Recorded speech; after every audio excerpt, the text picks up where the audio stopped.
Assalamualaikum warahmatullahi wabarakatuh. Hai teman-teman, kembali lagi dengan saya Wida Mira. Nah, di video kali ini saya akan membahas tentang perbedaan KB suntik 1 bulan dan KB suntik 3 bulan. Nah, sebelumnya kalian udah pada tahu belum KB suntik itu apa? KB suntik 1 bulan itu adalah KB yang disuntikinnya setiap 1 bulan sekali atau setiap 4 minggu sekali. Sedangkan KB suntik 3 bulan yaitu KB suntik yang disuntikin setiap 3 bulan atau setiap 12 minggu sekali. Nah, di sini saya pertama sedikit akan jelaskan perbedaannya, yaitu KB suntik 1 bulan dan KB suntik 3 bulan. Pertama, itu sangat berbeda dari komposisinya. Ini KB suntik yang 3 bulan, sedangkan ini KB suntik yang 1 bulan. Dari isinya saja sudah berbeda, yaitu KB suntik 3 bulan lebih banyak, isinya itu 1 mili. Sedangkan yang KB suntik 1 bulan itu hanya 0,5 mili. Dan komposisinya juga berbeda. KB suntik yang 1 bulan itu ada 2 hormon komposisinya, yaitu hormon progesteron dan estrogen. Sedangkan komposisi untuk KB yang 3 bulan itu hanya satu, yaitu hanya hormon progesteron saja. Untuk jumlah komposisinya pun juga sangat berbeda. Untuk KB yang 3 bulan itu komposisi hormon progesteronnya 150 mg per 1 vial ini atau 1 botol ini. Sedangkan untuk KB 1 bulan itu hormon progesteronnya hanya 25 mg dan hormon estrogennya 5 mg. Nah, pertama saya akan menjelaskan cara kerja dari KB suntik ini terlebih dahulu. Cara kerja KB suntik 1 bulan dan KB suntik 3 bulan itu sebenarnya sama saja. Yang pertama yaitu mencegah terjadinya ovulasi atau pelepasan sel telur. Yang kedua, mengentalkan lendir vagina sehingga sperma akan sulit mencapai rahim. Yang ketiga yaitu menipisnya dinding rahim agar mengganggu atau menghambat penempelan embrio di dinding rahim sehingga tidak akan terjadi kehamilan. Lalu setelah cara kerja, apa aja sih kelebihan KB suntik 1 bulan dan KB suntik 3 bulan ini? Untuk yang pertama yaitu kelebihan KB suntik yang 1 bulan, yaitu tidak mengganggu hubungan suami istri. Kenapa saya bilang tidak mengganggu hubungan suami istri? Karena KB suntik 1 bulan ini tidak menyebabkan penurunan libido atau tidak menyebabkan penurunan gairah seks.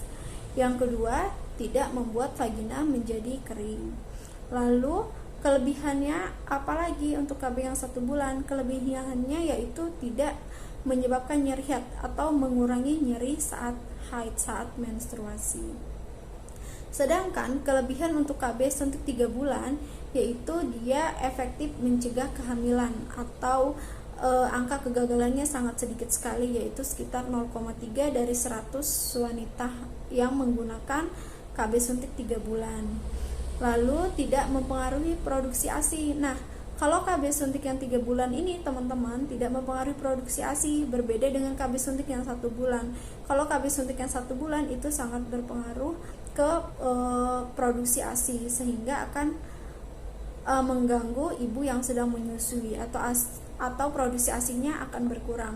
Sedangkan kalau KB suntik yang 3 bulan itu tidak berpengaruh untuk ibu yang sedang menyusui, tidak berpengaruh kepada produksi ASI ibu. Lalu kelebihannya apalagi untuk KB suntik yang 3 bulan? Dia tidak perlu menghitung masa subur saat akan berhubungan suami istri. Jadi saat akan berhubungan suami istri, ibu tidak perlu repot-repot untuk menghitung masa suburnya. Yang ketiga, apalagi kelebihannya dari suntik KB ini adalah jika ingin berhenti, ibu tidak perlu datang ke tenaga kesehatan baik ke dokter ataupun bidan. Jadi cukup menghentikan suntik saja, tidak usah kembali suntik lagi. Nah, itu tadi beberapa kelebihan dari KB suntik mau baik 1 bulan ataupun yang 3 bulan.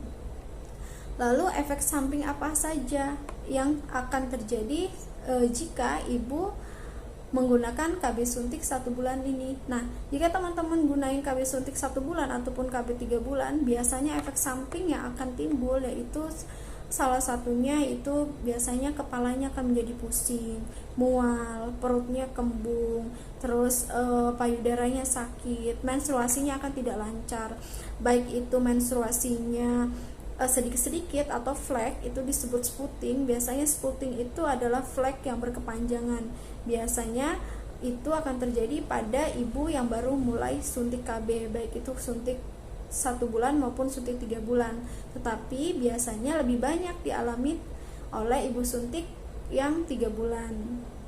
Nah, atau dia menstruasinya 2 bulan sekali, atau bahkan dia sebulan bisa 2 kali, atau bahkan tidak menstruasi sama sekali. Nah, itu biasanya terjadi pada ibu yang ber-KB suntik.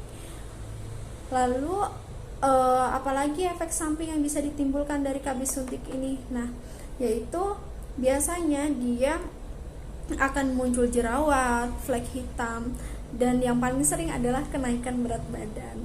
Nah, kenapa kenaikan berat badan menjadi salah satu efek samping? Biasanya ibu yang ber-KB baik 1 bulan maupun yang 3 bulan setelah ber-KB itu akan mengalami kenaikan berat badan setiap bulannya atau setiap 3 bulannya. Nah, itu karena pengaruh hormon. Jadi hormon dimasukkan ke dalam tubuh kita itu akan mempengaruhi peningkatan nafsu makan kita, sehingga akan terjadi kenaikan pada berat badan kita. Akan tetapi tidak semua ibu yang memakai KB suntik ini mengalami kenaikan berat badan, karena tergantung pengaruh hormon itu tadi, pengaruh hormon di dalam tubuh kita. Karena hormon dalam tubuh kita itu berbeda-beda. Ada yang bahkan pakai KB suntik 3 bulan itu badannya akan menjadi sangat kurus, atau dia tetap aja stabil. Nah, itu jadi tidak bisa disamakan. Tetapi kebanyakan ibu yang menggunakan KB suntik 3 bulan itu akan mengalami kenaikan berat badan yang drastis. Nah, lalu kekurangan dari KB 3 bulan ini adalah mempengaruhi gairah seks atau libido.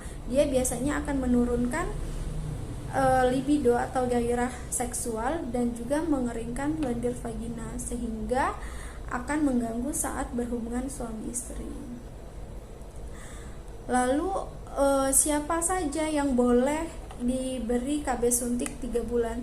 Yang boleh diberi KB suntik 3 bulan yaitu wanita yang sedang usia subur dan ibu menyusui. Nah, ibu menyusui boleh diberi KB suntik 3 bulan. Sedangkan kalau KB suntik 1 bulan itu tidak boleh diberikan kepada ibu yang sedang menyusui, karena seperti yang saya bilang tadi, itu akan mengganggu produksi pada ASI ibu, pada air susu ibu.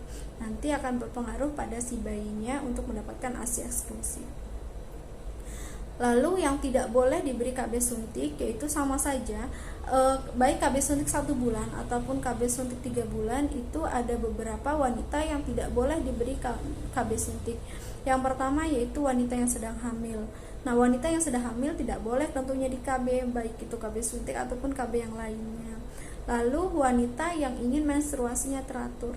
Jika teman-teman nih ingin menstruasinya teratur, sebaiknya jangan menggunakan KB suntik atau KB hormonal, gunakanlah KB non hormonal seperti IUD, kondom ataupun KB sendiri. Lalu punya riwayat kanker atau punya resiko terkena kanker, itu juga tidak boleh menggunakan KB suntik. Lalu orang yang punya darah tinggi. Nah, teman-teman, jika teman-teman darahnya tinggi, itu tidak disarankan atau tidak dibolehkan untuk menggunakan KB suntik. Kenapa? Karena nanti akan memperburuk keadaan teman-teman, bahkan resikonya bisa stroke. Nah, itu tadi beberapa kelebihan dan kekurangan dari KB suntik 1 bulan maupun KB suntik yang 3 bulan. Nah, di sini biasanya ada beberapa teman-teman yang sering nanya nih saat mau KB atau saat melanjutkan KB, biasanya akan bertanya, Bu Bidan, aku mau KB yang gemukin badan dong, atau Bu Bidan, aku mau KB yang ngurusin badan dong. Nih teman-teman, fungsi KB itu apa sih? Nah, fungsi KB itu adalah mencegah kehamilan, bukan ngegemukin badan ataupun ngurusin badan. Akan tetapi efek samping KB itu sendiri salah satunya, jika KB-nya hormon, itu membuat kenaikan pada berat badan. Tetapi tidak semua, karena tergantung hormon dari tubuh kita masing-masing. Nih, jadi saya tegaskan bahwa KB itu tidak untuk tujuannya bukan untuk menaikkan berat badan atau menurunkan berat badan, tetapi untuk mencegah kehamilan. Akan tetapi, jika KB-nya hormon itu biasanya akan mengalami kenaikan berat badan. Jika ingin berat badannya stabil, gunakanlah KB non-hormon atau yang bukan hormonal, yang tidak mengandung hormon, seperti IUD atau spiral yang dimasukkan ke dalam rahim ataupun kondom. Jadi itu tidak mempengaruhi berat badan kita. Nah, lalu jika teman-teman sedang menyusui, sebaiknya gunakan KB suntik yang 3 bulan, jangan gunakan KB suntik yang 1 bulan.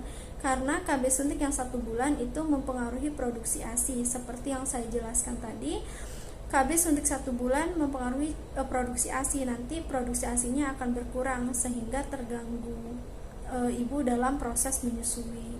Jadi jika teman-teman di sini lagi menyusui atau pasca bersalin, itu sebaiknya gunakan KB suntik yang 3 bulan. Kapan sih penyuntikan itu dilakukan pertama kali? Biasanya bidan ataupun dokter akan melakukan penyuntikan KB pertama kali itu yang pertama pada ibu pasca bersalin setelah 4 minggu atau setelah 40 hari ibu bersalin. Itu biasanya akan dimulai dilakukan penyuntikan KB, tergantung ibunya memilih jenis KB yang seperti apa. Lalu yang kedua, bidan memastikan jika ibu yang akan suntik KB itu tidak sedang hamil. Nah, untuk mengetahui tidak sedang hamil harusnya ditandai dengan menstruasi. Biasanya kita akan disuntik setelah benar-benar selesai menstruasi tetapi belum berhubungan, atau biasanya hari kelima menstruasi kita akan suntikan pertama kali itu KB. Lalu kapan sih boleh Bu Bidan berhubungan setelah suntik nih? Misalkan hari ini suntik, kapan nih Bu Bidan baru boleh berhubungan? Setelah disuntik baru boleh berhubungan nih teman-teman, setelah seminggu penyuntikan ya, agar efektif, agar KB-nya itu efektif pencegahan dalam kehamilannya. Nah, lalu nih teman-teman biasanya akan ada sering keluhan gini nih, biasanya aku ngadepin beberapa pasien atau beberapa ibu yang ber-KB itu dengan keluhan datang seperti ini. Bu Bidan, saya udah berhenti KB suntik nih dari 3 bulan yang lalu, tapi kok sampai sekarang saya belum menstruasi ya Bu Bidan gitu. Kenapa ya gitu? Saya ada sakit apa ya Bu Bidan gitu? Saya takut ya Bu Bidan. Jadi ini yang harus diperhatikan ya teman-teman. Jika teman-teman setelah menggunakan KB suntik lalu berhenti, jangan takut jika 2-3 bulan belum mendapatkan menstruasi, karena memang salah satu efek samping dari KB suntik yaitu kembali penyuburannya itu agak lama, yaitu kurang lebih sekitar 1 tahun. Tetapi memang tidak semua wanita bisa disamakan, tidak semua orang bisa disamakan. Ada yang lebih cepat pengembalian suburnya, misalnya berhenti KB suntik sekarang, bulan depan menstruasi, atau 2 bulan menstruasi, atau 5 bulan menstruasi, itu wajar karena itu tergantung hormon tubuh kita sendiri. Tetapi jika sampai 6 bulan, 7 bulan juga belum menstruasi, tidak masalah karena itu masih ada efek samping dari KB itu sendiri. Pada umumnya akan kembali setelah kurang lebih 1 tahun, kesuburan kita baru akan kembali nih, kesuburan kita baru akan kembali lagi setelah 1 tahun pemberhentian KB suntik itu tadi, baik itu yang 1 bulan ataupun yang 3 bulan. Jadi teman-teman gak usah khawatir ya jika setelah berhenti nih KB suntik tapi teman-teman belum langsung menstruasi. Jadi nih teman-teman, poin pentingnya adalah yang tidak boleh diberikan KB suntik itu siapa saja ya teman-teman. Tadi sudah saya jelaskan siapa? Oh iya, benar sekali. Yang tidak boleh diberikan KB suntik itu adalah wanita hamil. Wanita yang hamil tidak boleh diberikan KB suntik. Yang kedua, jika ingin menstruasinya teratur. Yang ketiga, jika teman-teman punya darah tinggi nih, jika punya darah tinggi itu tidak diperbolehkan untuk KB suntik. Yang keempat, jika punya penyakit jantung atau diabetes. Yang kelima, yaitu jika punya riwayat atau resiko kanker, itu juga tidak boleh diberikan KB suntik yang 3 bulan maupun yang 1 bulan. Lalu siapa saja yang boleh untuk memakai KB suntik yang 3 bulan? Nah, yang boleh memakai KB suntik yang 3 bulan itu ibu menyusui boleh dan pasangan usia subur. Lalu Yang tidak boleh menggunakan KB suntik 1 bulan yaitu adalah ibu menyusui. Nah, jadi kalau teman-teman, poin pentingnya, kalau teman-teman di sini baru melahirkan dan menyusui ASI secara eksklusif, lalu bingung mau pilih KB yang mana, atau teman-teman takut nih dengan KB yang lain, jadi pilihannya cuma suntik karena biasanya merasa lebih efektif dan lebih gampang. Nah, jadi KB suntik yang diperbolehkan untuk ibu menyusui itu KB suntik yang 3 bulan, sedangkan yang 1 bulan tidak boleh karena mempengaruhi produksi ASI dari teman-teman nantinya. Nah, sampai sini masih ada yang ditanyakan atau masih yang kurang jelas dari penjelasan saya? Jika masih kurang jelas atau misal teman-teman mau dibuatkan video apa, request video apa, komen di kolom komentar ya. Nah, mungkin cukup sampai di sini. Ini yang bisa saya jelaskan tentang KB suntik 1 bulan dan KB suntik yang 3 bulan.